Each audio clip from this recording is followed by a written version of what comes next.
वैदिक पर्सपेक्टिव के इस YouTube चैनल को सब्सक्राइब करें, वीडियो को लाइक व शेयर करें। ओम निसर्वसेन ईसुधीन अशक्त समर्योगा अजति यस्य वष्टि चोस्कूयमाण इंद्र भूरि वामम मां पणिः भूहु अस्मत् अधि प्रवृद्ध। निरंतर यह निश्चित रूपेण बांधा ही सर्वसेन ईसुधियों को सम्यक रूपेण स्वामी गमन करने योग्य को प्राप्त करता है, जिसकी प्रकाशित होता है। शत्रुओं को भगाने वाला है, इंद्र अनेकों को प्रतिकूल मत हो, व्यापारी हमसे अधिकाधिक प्रवृद्ध हो। यह जो मंत्र लिया गया वह ऋग्वेद के प्रथम मंडल के 33वें सूक्त का यह तृतीय मंत्र है, अर्थात तीसरा मंत्र है। और इस मंत्र के ऋषि हैं भगवान हिरण्यकशिपु महिवत आंगिरस, और इस मंत्र का देवता या प्रमुख विषय है, दिव्य विषय इसे कहा जाता है, वह है इंद्र, अर्थात इंद्रियों को वश में करने वाला। इस 33वें सूक्त में कुल 15 मंत्र हैं और इस 15वें मंत्र का यह तृतीय मंत्र हमने अभी लिया है, जिसका भाष्य हम समझेंगे। इस तृतीय मंत्र का छंद है त्रिष्टुप और स्वर है त्रिष्टुप धेवत। जैसा कि हम मंत्रों को समझ रहे हैं और समझते हुए हम धर्माचरण करने के प्रयास कर रहे हैं, उनको समझें और हम हमारे जीवन को सफल बनाएं। इस दुर्लभ भाष्य को, दुर्लभ वेद के मंत्रों को, जो कि आज जन सामान्य नहीं है, इन्हें हम सरल भाषा में प्रस्तुत करने की प्रयास कर रहे हैं। यदि आप अपने जीवन में संपूर्ण सुख लाना चाहते हैं, सर्वांगीण विकास लाना चाहते हैं, तो इस वैदिक पर्सपेक्टिव के चैनल को सब्सक्राइब करें, लाइक करें और आगे शेयर करें। इस तृतीय मंत्र का भाष्य यहाँ पर हम समझते हैं। यहाँ पर इस तृतीय मंत्र का प्रथम फुटनोट है, जिसका अनुवाद यहाँ पर लिया जा रहा है। कहा गया है इसमें, निरंतर या निश्चित रूपेण बांधा हे सर्वसेन ईसुधियों को। निसर्वसेन ईसुधीन अशक्त, यहां पर कहा गया है सर्वसेन अर्थात समस्त सेनाओं वाले, जल थल नभ समस्त सेनाओं वाले ने ईसुधियों अर्थात बाणों को, इच्छाओं को निरंतर निश्चित रूपेण बांधा।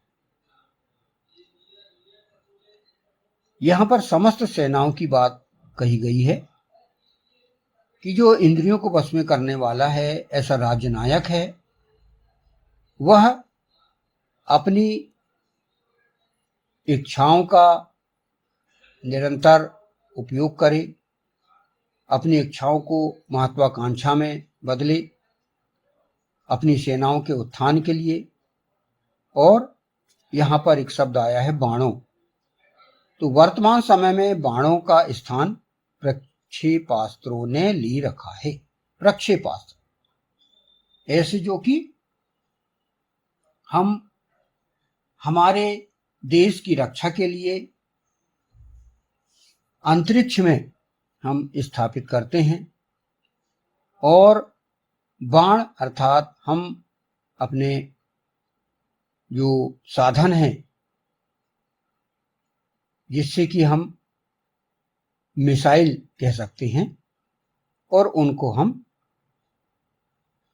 साधें और उनको बांधें, अर्थात हम उसकी व्यवस्था करें, उनका स्थापित करें हम, और आवश्यकता अनुसार हम हमारे जितने भी प्रक्षेपास्त्र हैं उनको हम रख रखाव करें। सेना नायक को समस्त अस्त्र शस्त्रों को अपने प्रयोग हेतु तैयार रखना है तथा अपनी इच्छा शक्ति को भी नियंत्रित रखना है। यहां पर सभी अस्त्र शस्त्रों का आप प्रयोग करने के लिए तैयार रहें और अपनी जो इच्छा शक्ति है उसको भी नियंत्रित करें। मतलब हम अपने आप को भी नियंत्रित करें।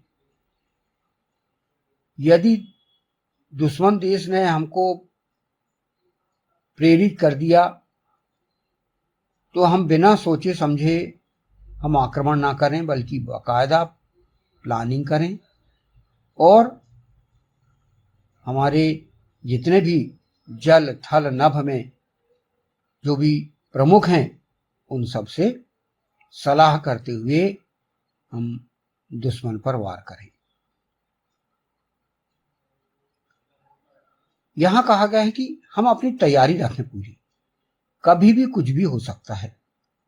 जैसे कि आज के वर्तमान समय में हम देखें, कोई कहता है तृतीय विश्व युद्ध की संभावनाएं बन रही हैं, किंतु हम अपने आप को नियंत्रित रखें और युद्ध अंतिम विकल्प कहा गया है। पहले ही स्तर पर हम युद्ध ना करें तो उसके लिए हमें पूरी तरह से रोकने का प्रयास करना है। जिस प्रकार भगवान कृष्ण ने शांति दूत बनकर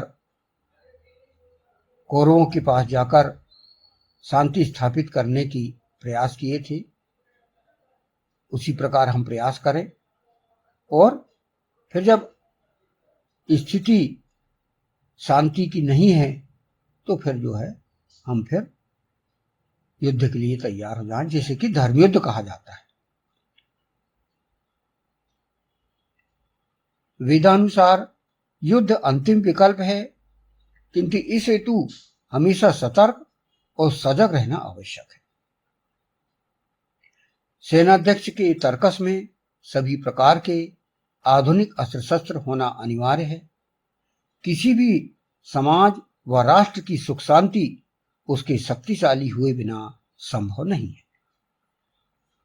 तो यहां पर वही बात कही गई है कि हम अपने राष्ट्र की सुरक्षा के लिए सभी प्रकार के अस्त्र शस्त्रों का हम संकलन करें और आधुनिक संसाधनों का प्रयोग करें, एआई का उपयोग करें, टेक्नोलॉजी का उपयोग करें, प्रक्षेपास्त्रों का उपयोग करें, सैटेलाइट का उपयोग करें और पूर्णतः हम तैयार रहें। जैसा कि हम देख रहे हैं कि हर तरह से सतर्कता बरती जा रही है। ये इसीलिए कि समाज में या राष्ट्र में सुख शांति अति आवश्यक है। तो सुख शांति के लिए हमें ताकतवर बनना पड़ेगा। हम कमजोर होके या दयनीय स्थिति में नहीं रह सकते। हमें अपनी सैन्य शक्ति को बढ़ाना पड़ेगा और जितने भी आधुनिक संसाधन हैं युद्ध के, उनको हमें कलेक्ट करना पड़ेगा या हमारे देश में, हमारे राष्ट्र में खुद उसका उत्पादन करना पड़ेगा। यह अति आवश्यक है। हम किसी अन्य राष्ट्रों से ब्लैकमेल नहीं हो सकते। हमें अपने संसाधनों के माध्यम से हमें आंतरिक रूप से पूरी तरह से तैयार रहना है।